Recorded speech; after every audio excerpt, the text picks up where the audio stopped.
Саламатсыздар ма, құрметті оқушылар? Бүгін біз циклдік алгоритмдерді программалауды бастаймыз. Соның ішінде бүгін бізде for циклі. Жалпы циклдік алгоритм дегеніміз не? Яғни қандай да бір біз программа құратын кезде, егер біздегі программамызда қандай да бір әрекеттер қайталанып жатса, қайталанатын әрекеттер болса, біз осы циклдік алгоритмді қолданамыз. For циклі ол параметрлі цикл. Неге ол параметрлі цикл? For циклін біз қай уақытта қолданамыз? Егер осы бізге берілген тапсырмада программа құратын кезінде осы қайталанатын әрекет нақты саны белгілі болса, мысалға 5 рет қайтала, 1-ден 10-ға шейін қайтала, 1-ден 10-ға шейін 2 қадаммен қайтала деп нақты қайталану әрекеті белгілі болып тұрса, біз онда for циклін қолданамыз. Мысалға for циклінің параметрлері қалай беріледі? Жалпы for циклінің жазылуы for I in range k and x. Бұл жердегі k and x бұл for циклінің параметрлері. Ал for I in range деген сөздің өзі нені білдіреді? For I in range деген I үшін, range бізде аралық. I үшін мына аралықта қайтала. I үшін мына аралықта қайтала. K-дан n-ге дейін x қадаммен. Яғни k I-дың бастапқы мәні, циклдің бастапқы мәні, n соңғы мәні, x қадамы екен. Бұны қалай жазамыз? Жалпы for циклінің осындай 3 параметрі бар. Бірақ бұл 3 параметрлердің барлығын жазу жалпы міндет емес. Біз параметр жазуымыз мүмкін. 1, 2, немесе 3 параметрде жазуымыз мүмкін. Мысалға, біз мына жерде for I in range n деп жазып жатырмыз. Яғни бір-ақ параметр қойып жатырмыз. For I in range I үшін 6 рет қайтала деп жатырмыз. Егер біз осылай бір ғана параметр берсек, осылай 6 деген параметр берсек, компьютер, яғни автоматты түрде түсінеді, оның бастапқы мәні 0 екенін, және ол бір қадаммен жалпы қайталап тұрғанын түсінеді. Яғни егер біз 6 деп жазатын болсақ, 0-ден 6-ға шейін бір қадаммен деп түсінеді екен. Егер бастапқы параметрін бермесек, яғни ол автоматты түрде 0-ден бастайды. Егер қадам бермесек, ол автоматты түрде бір қадаммен жылжитын болады. Мына жерде мына программа қалай жұмыс істеп жатыр? For I in range 6 print I деп тұрмыз. Бұл жерде нәтиже, мысалға, I-дың бастапқы мәні 0. Бір қадаммен жылжып жатыр. I-дың бірінші 0 деген мәні келетін. 0 шығып тұр. Біз сол 0-ді шығар. Нені қайтала? I-ды шығаруды қайтала деп жатырмыз. Яғни 0-ді шығарды. Келесі айналымда мына цикл осы жерде осылай бетіп айналып тұрады. Қанша рет қайталанады? 6 рет қайталанады. Екінші жолы бетіп қайталап келгенде бір қадаммен екінші I-дың мәні ол 1. 1 келеді, 1-ді шығарады. 2 келеді, 2-ні шығарады. Осылайша цикл 6 рет әрекетті қайталайды. Бірақ біз айтып жатырмыз 0-ден 6-ға дейін десек, ол 6-ны алмайды. 6-ға дейін деп тұрмыз. Яғни 0-ден 6-ға дейін десек, 0, 1, 2, 3, 4, 5, 5-ті шығарады, 6-ны шығармайды. Өйткені 6-ға дейін. Бұл жерде бірақ 0-ден 6-ға шейін 0-ді қоса алғанда, ол 6 рет жалпы цикл өз әрекетін қайталап тұр. 0-ді қоса алғанда. Егер біз мына жерде 1-ден 6-ға дейін дейтін болсақ, ол әрекетті 5 рет қайталайтын еді. Енді біз мына жерде келесі мысалда біз 2 параметр беріп тұрмыз. 6-дан 11-ге дейін. 6-дан 11-ге дейін деп жазсақ, ол автоматты түрде мына жерде бір қадаммен жылжимын деп түсінеді. 6-дан 11-ге дейін бір қадаммен жылжып жатыр. Бастапқы мәні 6, 6-ны шығарды, 7, 8, 9, 10, 10-ды шығарды, 11-ді шығармайды, өйткені 11-ге дейін. Ал мына жерде біз 1-ден 11-ге дейін 2 қадаммен, яғни бір қадам емес басқаша қадамдармен әрекет жасайтын болсақ, біз қадамды жазғызып қойғанымыз дұрыс болады. 1-ден 11-ге шейін 2 қадаммен, яғни 1-ді шығарады, 2 қадаммен, келесі 2-ні алмайды, ол 3-ті алады, 5-ті алады, 7-ні алады, осылайша 2 қадаммен жылжып, осы сандарды шығарады екен. Енді осыны Pythonда бірнеше мысалдарды тағда осы for I in range-пен жазып көрейік. For I in range-дің жазылуы үнемі for I бізде ол айнымалы. I-дың орнына біз кез келген айнымалыны аламыз. For J in range, мысалға. Көпшілік есептерде сразу 1-ден I деп алады, бірақ ол айнымалы, біз өзгерте бере аламыз. Мысалға 1-ден 11-ге дейінгі сандарды шығарып бер. Егер бізге 1-ден 10-ға дейінгі сандар керек болса, біз 1-ден 11-ге дейін шығарып бер. Нені? 10 рет цикл қайталайын деп тұр, нені шығарып бер. Біз тек қана осы қайталанып тұрған G айнымалысымен емес, біз қайталанатын әрекет басқаша да болуы мүмкін. Мысалға, бізге шығарып бер сәлем әлем. Сәлем әлемді маған шығарып бер. 10 рет шығарып бер деп айттық. Өйткені цикл бізде 10 рет қайталанып тұр. Сәлем әлемді 10 рет шығарып бер деп айттық. 10 рет бізге сәлем әлемді шығарып берді. иә, өйткені цикл нені қайталап жатыр? 1-ден 11-ге дейін қайталап жатыр. Нені қайталап жатыр? Мына принт сәлем әлемді қайталап жатыр. Яғни қайталанатын әрекет қос нүктеден кейін мына іште орындалып тұрса, ол осы ішінде, циклдың ішінде тұрған әрекетті қайталайды екен. Егер осы ішінен тағы бір әрекет жасайтын болсақ, мысалға принт маған хай деген сөзді де шығарып бер дейтін болсақ, ол осы әрекетті де қайталайтын болады 10 рет. 10 рет емес, давайте несін параметрін өзгертейік, 5 рет қайталай сал. Яғни сәлем деген сөзді және хай деген сөзді ол 5 рет шығарады. Қалай шығарады? Бірінші сәлем, хай, сәлем, хай, сәлем, хай. Өйткені әрекет қалай қайталанып жатыр? Джейдің алғашқы мәні, бір рет қайталау келеді, сәлем шығарады, хай шығарады. Келесі келеді, сәлем шығарады, хай шығарады. Әрекет осылай 5 рет қайталап жатыр. Біз 5 рет қайтала нені? Мына ішінде, циклдың ішінде орындалған әрекетті. Егер біз міне циклдың сыртына шығып кеттік, принттедік, қандай да бір санды жаза қояйық, 8-ді шығар. Бұл принт 8-ді ол 5 рет қайталамайды. Ол өйткені циклдың ішіне не істеп кіріп тұрған жоқ. 8-ді бір-ақ рет шығарады, а сәлем, хай дегендерді 5 реттен шығарып береді екен. Міне циклдың іші, циклдың сырты деген осы. Циклдың ішіндегі әрекет қайталанады, сыртындағы әрекет ол фоға тиесілігі жоқ, ол ешқандай қатысы жоқ, өз алдына тұрған принт бұл. Ал мыналар тікелей фоға жалпы тәуелді принттер екен. Ал енді жалпы біз параметрді тек қана бұлай емес, параметрді минус қадамдармен кері қарайда жаза алады екенбіз. Мысалға бізге шығарып бер.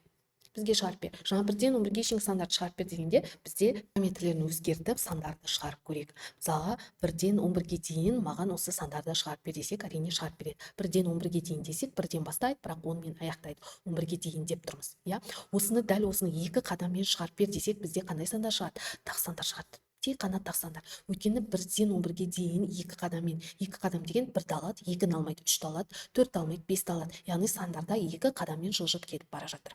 Осылайша шығарып береді. Ал енді келесі, осыны енді тақ сандарды шығарып алдық, енді тек жұп сандарды шығаршы деп қалай етуге болады? Тек жұп сандарды шығару үшін мына жерде 2-ден бастап 11-ге дейін 2 қадаммен шығар десек, бастапқы мәні бізде 2-ден басталады, 2 қадаммен 2, 4, 6, 8, 10 деп осылайша жұп сандарды да шығарып береді екен. Енді осы сандарды кері ретпен шығарып көрейік. Параметрді біз былай да жазуымызға болады. Мысалға 10-нан бастап 0-ге дейін минус 1 қадаммен шығарып берші дейтін болсақ, 10-нан бастап 0-ге дейін минус 1 қадаммен, яғни 10-нан бастап көрдік па 0-ге дейін минус 1 қадаммен, яғни кері жүріп жатыр. Минус 1 қадам деген кері жүр деген сөз. 10, 9, 8, 7, 6 деп осылай кері жүру арқылы сандарды кері ретпен шығарып беріп тұр екен. Минус 2 қадаммен шығар дейтін болсақ, бізде не болады?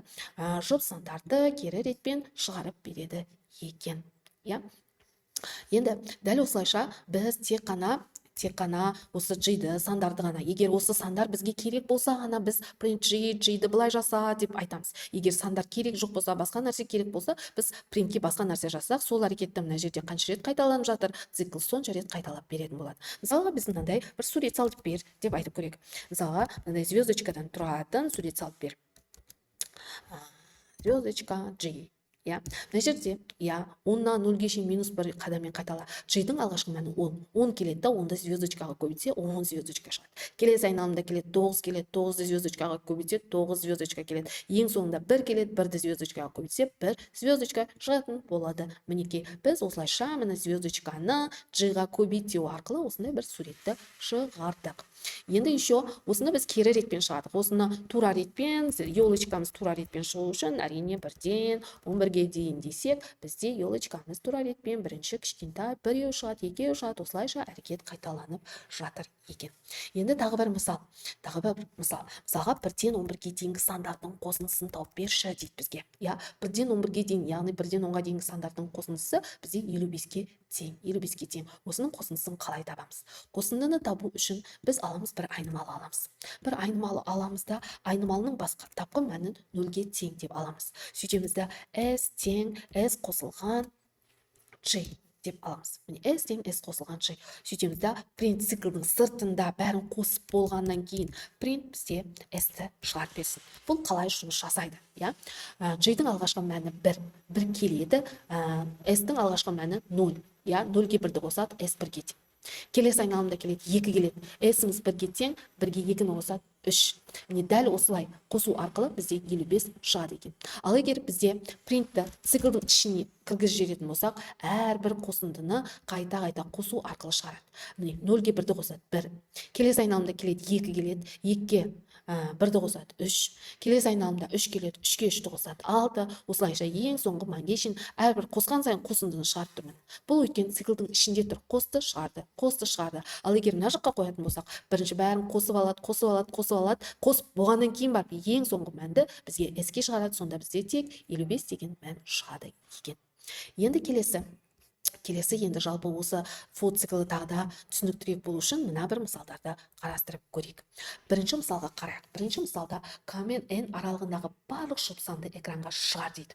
Яғни 23 пен 35 аралығындағы барлық жұп сандарды шығар дейді. Жаңа біз 2 қадаммен берген кезінде ол шыға қалған. Біз бірақ бірінші К ол жұп саннан бастала ма, тақ саннан бастала ма білмейміз. Сондықтан оны жаңағыдай 2 қадаммен шығар деп айта саламаймыз. Сондықтан міне бізде К мен N-ді енгізіп аламыз. Сөйтеміз де for I in range К-дан N-ге дейін, N плюс 1-ге дейін деп алайық. Өйткені N-ді де қоса алатын керек болса, бізде N плюс 1-ге дейін деп аламыз.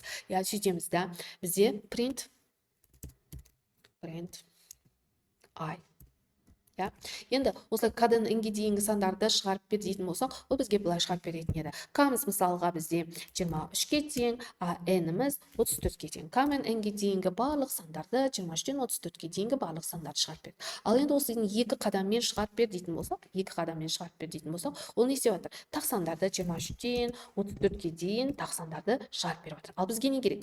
Жұп сандар керек. Әрине біз мына жерге 24-тен 34-ке шейін десек, ол жұп сандарды әрине шығарып береді.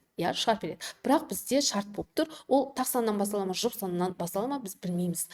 Қолданушы кез келген санды, қандай санды енгізсе де, ол жұп санды шығарып керек. Сол үшін бұл біздің мынауымыз жарамайды, бұл жолмен біз шығарамаймыз. Сондықтан бізге бұл жерде шарт қою керек. Циклдың ішіне шарт кіргіземіз. Егер біздің осы айымыз жұп болса, яғни 2-ге бөлгенде қалдық шықпаса, айды 2-ге бөлгенде қалдық шықпаса, онда сол айларды шығар. Егер ай жұп болса, сонда ғана оны шығар. Ал егер жұп болмаса шығарма. Міне, К-ны бірінші алғашқы мән 23 келеді. Жұп па? Жоқ, шығармайды. Сразу не кетеді, оны шығармайды. 24 келеді. Жұп. Болған кезде, шарт орындалған кезде ғана оны шығарады екен. Міне, 23-тен 34-ке дейінгі сандардың жұп сандарды шығар десек, міне шығарып береді. Яғни біз осы циклдың ішіне шартты кірістіріп көрдік. Келесі тағы бір мысалды қарастырайық. Келесі мысал бізде N санына дейінгі 2 таңбалы сандар арасында 2 цифры да 1 дейді. N саны бізде 34. 34-ке дейінгі 2 цифры да 1 сандарды шығарып бер дейді. Яғни 11, 22, 33, 44 деген сияқты сандарды шығарып бер дейді. Бізде N бірақ айнымалы бар, бір ғана сан енгіземіз, осы санға дейінгі дейді. For in range сандар бізде 2 таңбалы берілген, сондықтан былай бастайық. Оннан бастап N плюс 1-ге дейін дейді. N плюс 1-ге дейінгі сандарды шығарып бер дейді. Бұны 2 жолмен шығаруға болады. Шарт қоямыз. Егер біздің айдың бірінші цифрасы бөлінген 10. 2 таңбалы санды 10-ға бөлсек, бірінші цифра шығады. Тең болса, екінші цифрасына, яғни айды пайызбен 10-ға бөлсек, онда екінші таңбасы шығады. Осы 2 таңбасы бір-біріне тең болса, сонда ғана бізге сол айларды шығарып бер деп айта аламыз. Кез келген N-нің орнына кез келген сан жазатын болсақ, мысалға 67 деп жаздық, бізге 67-ге дейінгі 2 таңбасты бірдей сандарды шығарып берді. Өйткені шартты біз нақты жаздық. Осындай шартқа сәйкес болса, 2 таңбасты бірдей болса ғана бізге шығарып бер деп айттық. Бұл есепті енді осы шартсыз шығарып көрейік. Шартсыз онда біз былай айтсақ болады. Мына жерде 10-нан емес, сразу 2 таңбалы 11-тен бастап N плюс 1-ге дейін 11 қадаммен шығарып берші деп айтатын болсақ, мысалы 11-ден бастайық, 11-ден кейін 11 қадамнан кейін 22 келеді, 11 қадамнан кейін 33 келеді, 11 қадамнан кейін 44 келеді дегендей осылай келе береді. Осылайда жалпы осылайша біз for in range-ді қолдана алады екенбіз циклдерді. Егер жалпы тақырып түсінікті болса, назарларыңа рахмет. Келесі сабақта кездескенше.